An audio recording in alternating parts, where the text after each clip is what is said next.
Halo semua, perkenalkan, nama saya Aulia Arumnatunagari dengan NIM G002326 dari kelompok B9. Pada video ini saya akan menjelaskan mengenai laporan praktikum anatomi. Baik, sebelumnya apa sih ACL itu? Nah, ACL itu adalah anterior cruciate ligament yang terjadi di region tersusun atas ligamen os, yaitu ada os patella, os femur, dan os tibia. Nah, untuk strukturnya sendiri ini ada jika nampak anterior. Nah, jika nampak anterior ini akan nampak ini jadi gambar tulang os tibia ya.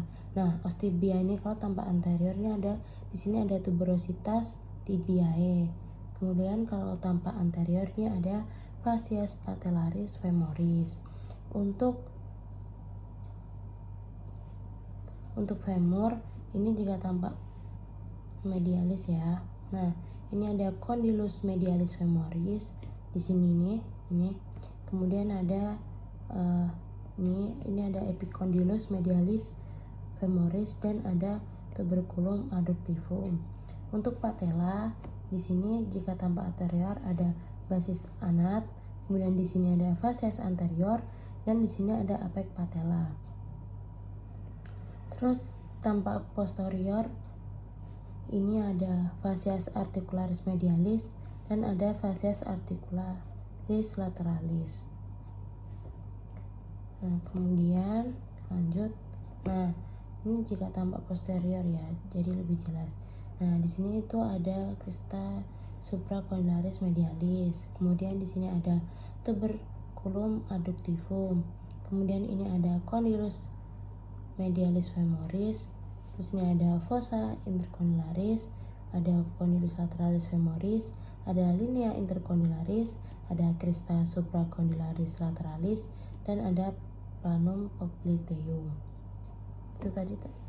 Nah, ini kalau tampak superior. Nah, jika tampak superior ini ada ini.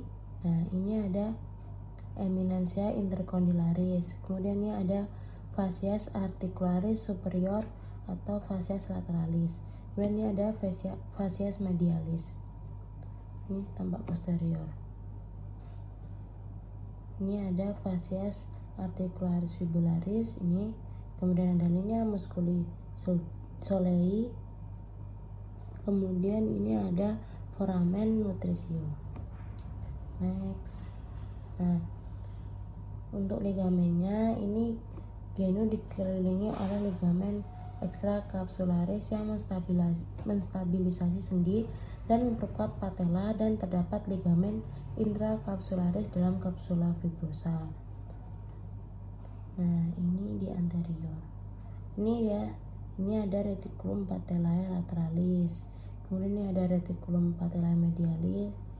Terus ini ada ligamen patellae. Nah, ligamen ini adalah pemanjangan dari musculus quadriceps femoris serta reticula patellae mediale dan lateral. Ini kelihatan lateral patellofemoral ligamen. Ini ada medial patellofemor. Ini kalau medialis ya, ini ada ligamen kolateral medial. Ini lateralis ada ligamentum anterolateralis. Kemudian ini ada ligamentum collateral lateral. Kemudian posteriornya ini ada ligamen popliteum arcuatum, dan ini ada ligamen popliteum obliquum. Nah, ini sekarang berlanjut ke musculus genu. Ini kalau tampak anterior ini ada musculus sartorius, ini ada musculus flatus femoris, ini ada musculus flatus medialis, ini ada musculus flatus lateralis. Kemudian ke bawah ini ada musculus gastrocnemius, ada musculus soleus, ada musculus tibialis anterior ini. Nah, ini musculus extensor digitorum longus. Tuh. Nah, untuk bursanya, jadi sendi lutut ini dikelilingi oleh 3 hingga 30 bursa sinovial. Nah, beberapa bursa ini berhubungan dengan kapsul sendi seperti bursa suprapatellaris di depan, kemudian di atas, kemudian ada di bawah tendon musculus quadriceps femoris, atau bursa subpopliteae di bawah atau di belakang tendon musculus popliteus. Nah, bursa lainnya terletak di tempat yang terpajang peningkatan beban kompresi, misalnya ketika berlutut, seperti bursa prepatellaris atau bursa infrapatellaris, atau berperan sebagai permukaan luncur di bawah tendon origo atau insersi otot, seperti bursa musculi semimembranosi atau bursa subtendinae musculorum gastrocnemiae medialis dan lateralis. Nah, ini untuk venanya, ini ada vena cava dan ada arteri dan vena poplitea. Nih. Nah, vena poplitea itu ada di sini.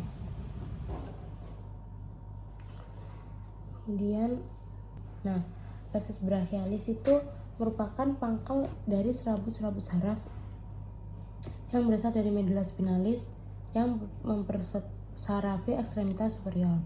Nah, plexus brachialis ini berasal dari ramus anterior radix saraf C5 sampai T1.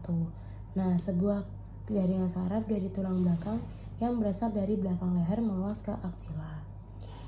Dia dibentuk oleh penyatuan dari kelima bagian saraf, yaitu dimulai dari 5 rami ventral dan dari nervus spinal. Ramus tersebut akan bercabang membentuk 3 trunkus, yaitu superior itu ada C5 dan C6, inferior ada C7, dan medialisnya ada C8 dan T1.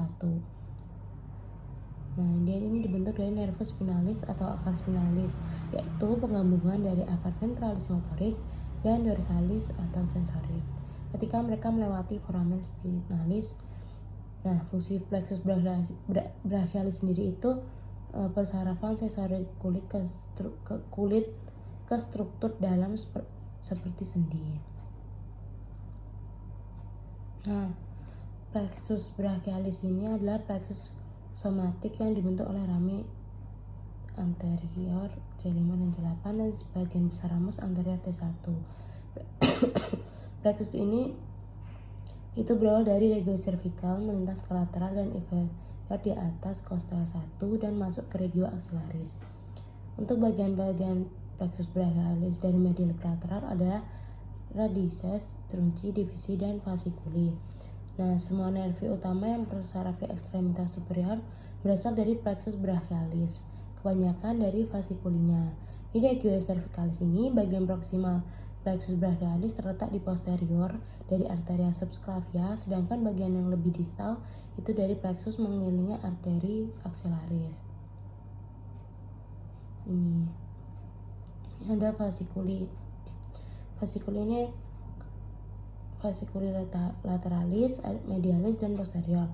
Nah, fasciculi lateralis ini hasil dari penggabungan divisi anterior trunci superior dan medius sehingga memiliki kontribusi C5 sampai C7. Untuk fasciculus medialis ini berada di medial dari arteri axillaris bagian kedua. Kemudian dia merupakan kelanjutan dari divisi anterior truncus inferior. Terus ini ada fasciculus posterior. Berada di posterior dari arteria axillaris bagian kedua dan berasal dari gabungan 3 divisi posterior. Nah, untuk nervi perifer utama ekstremitas superior ini kebanyakan berasal dari fasciculi plexus brachialis.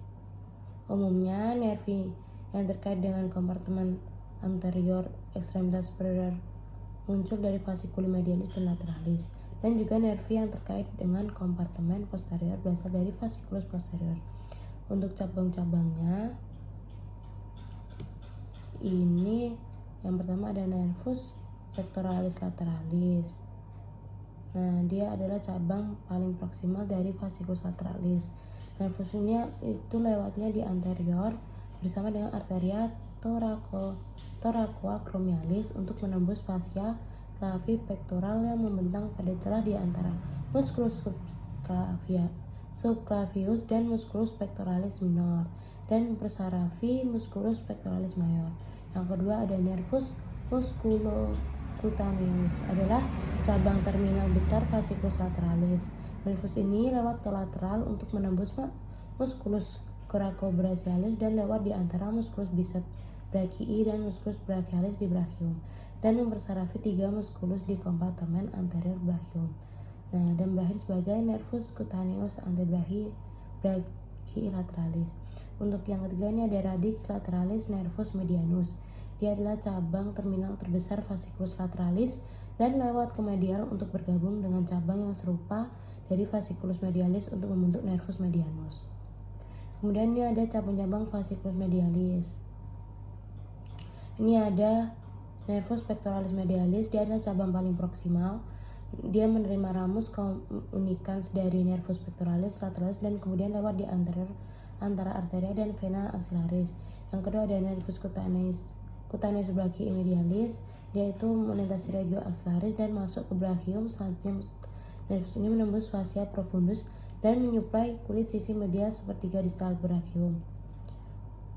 Nah, di regio axillaris nervus ini berhubungan dengan nervus intercostobrachialis T2, serabut-serabut nervus cutaneus brachii medialis mempersarafi bagian atas permukaan medial brachium dan dasar regio axillaris. Yang ketiga ada nervus cutaneus antebrachii medialis, berawal di distal dari pangkal nervus cutaneus brachii medialis. Nervus ini keluar melewati regio axillaris dan masuk ke brachium serta memberikan cabang untuk kulit di atas musculus biceps brachii dan kemudian berlanjut menuruni brachium untuk menembus fascia profundus bersama vena basilica gitu. Kemudian yang penting ada nervus ulnaris. Dia adalah cabang terminal terbesar fasciculus medialis namun dekat tempat keluarnya.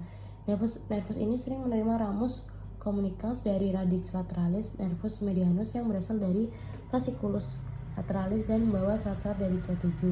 Nervus ulnaris ini akan melintasi brachium dan antebrachium sampai manus untuk mempersarafi semua musculus intrinsik manus kecuali 3 musculus tenar dan 2 musculus lumbricals yang lateral. Nah, ini ada plexus brachialis. Nah, plexus brachialis ini jaringan saraf yang terletak di daerah leher dan bahu. Kemudian dia salah satu plexus saraf utama dalam tubuh. Dia ini bertanggung jawab atas inervasi otot dan kulit lengan atas dan sebagian dari lengan bawah. Proses pembentukan plexus brachialis ini melibatkan serangkaian struktur yang berurutan yaitu ramus, truncus, divisi korda, dan akhirnya cabang saraf atau nervus. Nah, ramus sendiri itu adalah cabang saraf yang berasal dari akar saraf spinal. Dalam konteks plexus brachialis, ramus spinalis C5, C6, T7, C8, dan T1. Ramus ini akan membentuk plexus brachialis. Untuk truncus sendiri ini ada ramus spinalis C5 sampai T1 bergabung bersama-sama untuk membentuk 3 truncus utama dalam plexus brachialis. Ini ada truncus superior, tengah, dan inferior. Yang superior ini terdiri atas ramus C5 dan C6. Untuk tengah itu ada ramus C7, inferior ini ada ramus C8 dan T1. Untuk divisinya itu setiap truncus mengalami bagian 2 divisi. Yang pertama ada anterior atau ventral, kemudian posterior atau dorsal. Jadi ada 6 divisi dalam plexus brachialis. Kemudian ada korda. Korda ini ada divisi anterior dan posterior bergabung untuk membuat 3 korda utama. Ada lateralis, medialis, posterior. Nah, ini truncusnya superior, truncus tengah, dan truncus anterior dan posterior truncus inferior. Nah, ini ada C5, C6, kemudian ada C7, ini C8 sampai T1. Nah, kemudian ada cabang nervus. Korda ini akan memberikan cabang saraf yang inervasi otot dan kulit lengan atas dan sebagian dari lengan bawah. Meliputi nervus musculocutaneus, nervus axillaris, nervus radialis, nervus medianus, dan ada nervus ulnaris. Nah, kemudian sistem saraf manusia ini sangat kompleks dan percaya sebagian plexus brachialis ini adalah rangkaian yang lebih umum. Kemudian plexus brachialis ini adalah komponen penting ya. Kemudian dia ini berfungsi juga dalam kedokteran, khususnya dalam diagnosis dan pengobatan cedera atau gangguan saraf. Kemudian apa sih fungsinya? Fungsi motorik. Menurut fungsi motorik apa saja muskel yang diinervasi oleh nervi yang keluar dari plexus brachialis? Ini ada otot flexor, contohnya ada biceps brachii, dan brachialis dalam fleksi tangan. Kemudian extensor itu ada triceps brachii membantu dalam ekstensi lengan. Kemudian ada pronator, ada pronator teres dan pronator quadratus membantu dalam pronasi pergelangan tangan. Kemudian ada otot spinator, dia ini terletak di lengan dan membantu dalam spinasi. Kemudian ada otot abduktor dan adduktor. Otot deltoid adalah contoh otot abduktor yang mengangkat lengan dari sisi tubuh. Kemudian ada otot pectoralis major adalah contoh otot adduktor yang membawa lengan kembali ke tengah tubuh. Kemudian ada otot penggerak jari, yaitu otot-otot kecil di tangan dan jari seperti otot extensor digitorum dan flexor digitorum superficialis. Kemudian juga ada otot yang berfungsi sebagai stabilator, yaitu otot seperti rotator cuff, tadi dari supraspinatus, infraspinatus, teres minor, subscapularis. Lanjut, kemudian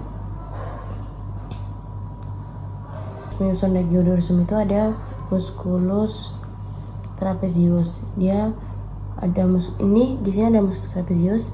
Kemudian ini ada di sini ada nervus accessoris claudicum ini. Nah, dia itu akan berorigo dengan protuberantia occipitalis externa dan linea nuchae processus spinosus vertebrae C7 sampai T12. Kemudian dia akan berinsersi seperti lateral clavicula, acromion, spina scapulae. Kemudian dia inervasi dengan nervus accessorius, yaitu dengan nervus 11. Nah, kemudian ini di sini ada musculus levator scapulae, dia origonya processus transversus ini. Kemudian dia insersinya dia margo medialis scapulae di atas spina scapulae. Dia akan diinervasi oleh nervus dorsalis scapulae. Ini ada musculus latimus dorsis. Ini ada musculus latimus dorsi left dan akan berorigo dengan processus spinosus vertebrae T7 sampai 5. Kemudian ada crista iliaca 3 kosa terakhir. Insersinya ada sulcus intertubercularis sumeri. Dia akan diinervasi oleh nervus thoracodorsals. Kemudian ini ada musculus rhomboideus minor. Dia akan berorigo dengan processus spinosus vertebrae dan ligamen nuchae vertebrae C7 sampai T1 dengan ligamen nuchae. Kemudian dia akan berinsersi dengan margo medialis scapulae. Ini dia akan diinervasi oleh nervus dorsalis scapulae. Di sini ada musculus rhomboideus major. Dia akan berorigo dengan processus spinatus PTH2 sampai 5. Dan dia akan berinsersio dengan margo medialis scapulae dan diinervasi oleh nervus dorsalis scapulae. Nah, kemudian kan apa sih wing scapula itu? Jadi dia ini ada scratus muscle deficit atau atrophy. Dia ini di scratus muscle dan diinervasi oleh nervus thoracalis longus. Kalau nervus tersebut injury, dia ada misalnya kayak trauma, tekanan, inflamasi, dan operasi, akan menyebabkan scapula seperti terbang atau tarik ke belakang serta terasa nyeri dan sulit untuk mengangkat lengan. Baik, sekian dari saya. Bila ada salah kata, saya mohon maaf. Terima kasih.